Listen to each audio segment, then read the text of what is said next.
Omni Flash can edit your videos with really awesome VFX. In this video, I will show you 3 VFX that you can really use. This is the second video I record about VFX.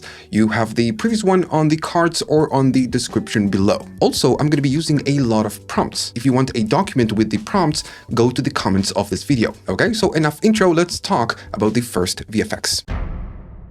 We can take drawings or paintings and ask Omni to have them come to life. I mean, that's the key phrase. This works both ways. You can have an image, which works pretty well, and then you can have a video and run the edit with Omni Flash. Now let me show you the image version first. I have this image of a book opened with a drawing of a dinosaur, and the idea is just pretty clear. We want to animate the drawing, and this is the prompt I'm going to use. A simple 2D dinosaur comes to life, blinks, and moves.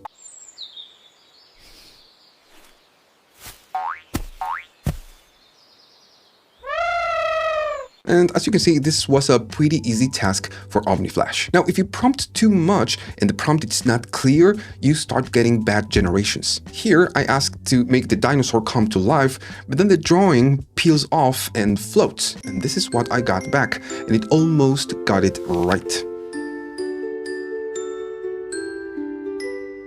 So maybe my advice is to keep the VFX instructions simple. Let's see a different example. On this one, I have a graffiti of a wolf, and this is the prompt I'm going to use. Same as before, if I prompt a little bit too much, sometimes you could be getting a good generation, but sometimes you get a bad one.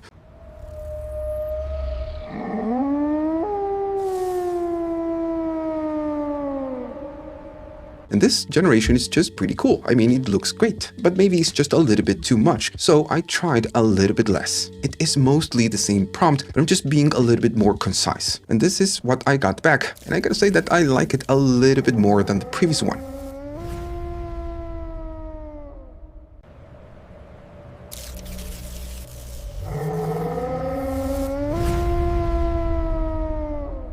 Now, the come to life VFX could be anything really. A statue, maybe a stamp on a shirt, or maybe a painting. I have this example of a man looking at a painting, and then at some point in the video, he will faint.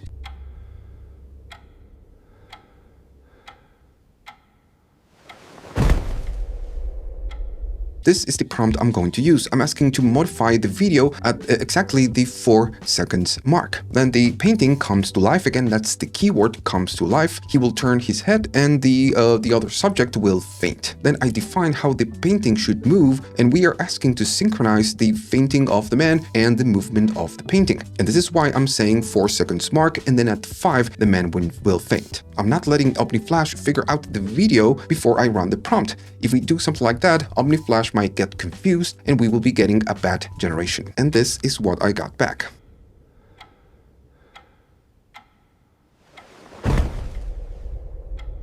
Can you see the difference? The man in the painting is different. Omni VFX will do this from time to time. You need to keep reminding the model not to change the man on the painting and to be consistent. Again, most of this is normal. Most of bad generations will come from the consistency side of things. Remember that the key right here is to tell Omni Flash when the painting should move. Don't let Omni Flash figure out your reference video. Always add timestamps saying when it will happen. Let's talk about the next one, the animated characters. I've got this video of a man looking at the right and at the left. So what I want to add a devil and then an angel on his shoulders. I mean, this is just a classic scene. So prompting for this means that we need to sync the subject to what happens on the actual scene. When he looks at the left, we want the devil, and when he looks at the right, we want the angel. And this is my prompt. I'm asking to add the character VFX overlays on the man's shoulders, but we are doing it adding precise timestamps. From 0 to 1, the shoulders should be empty. But then at the 0-1 mark, the man needs to turn to the right shoulder and the devil appears. Then at the 5 mark, the man looks at the left shoulder and the angel appears. And then I finish asking Omni Flash to keep the reference video completely unchanged. And what I got back as a result was pretty good.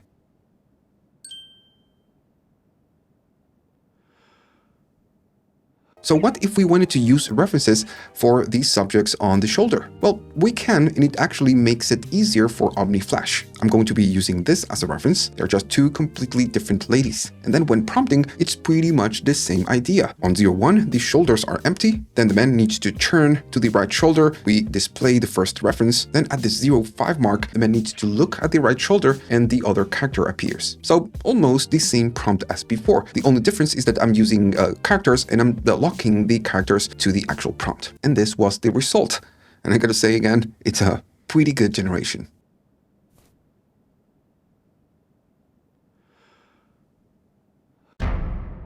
Okay, so the final VFX of this video will be the background and lighting. So we know that with Omni, we can easily change the background on a video. And this should be simple, but I had a lot of problems and bad generations. And it's because I wanted something that sometimes Omni cannot deliver, which is 100% consistency. So this is my video reference, and my idea is simple. I just want to change the background without changing the subject at all. So I want like a one-shot sequence, but changing the background. This is the prompt I'm going to use. I'm asking for a video background edit. Then I ask for the man to be completely the same. Only replace the bedroom with, of course, a different location. And then I am reinforcing what I want, which is not changing the subject. And once I run that prompt, this is what I get back.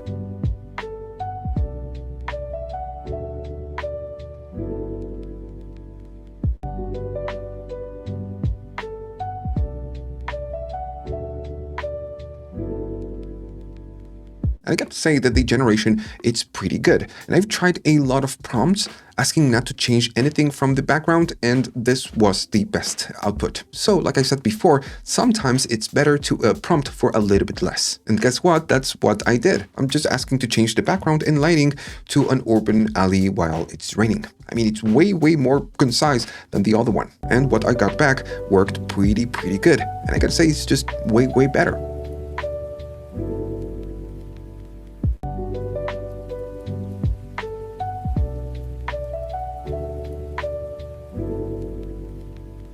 Now, I'm not saying that prompting less will give you a better generation, so I'm not saying that. But sometimes when you prompt for too much and you get a bad generation, try prompting for less. Then I tried again with a different location, and it got it right. I mean, it looks great, but the framing, it's not the right one, which is a problem if you want to create a continuous one-shot type of scene. So again, in conclusion, you might need to run this one multiple times until you get the one you like. All right, so that's it. Remember to go to the comment section and get the document with all the different prompts. If you like this video, leave a like, subscribe, and leave a comment. Don't be a stranger.